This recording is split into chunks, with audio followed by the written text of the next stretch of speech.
data mining and machine learning for schools. You will learn how to obtain data from surveys, grades, and convert this data that could be in different formats, for example, Excel, into comma-separated values or $flat values by doing some pre-processing. After pre-processing this data, you can use other tools. In this workshop, you need to download R and R Studio that allows you to create this exploratory image that is a box plot that allows you to understand better your data. You can create also correlations between subjects, but you need to know that correlation does not imply causation, and you will learn about causality test.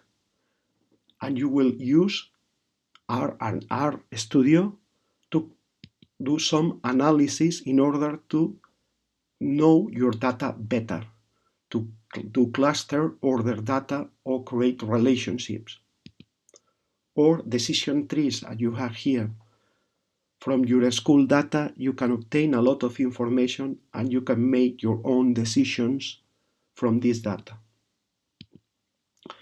You can use also Weka with many different machine learning and data mining algorithms, and you can implement online your results in order to share your knowledge, because decisions come also from data.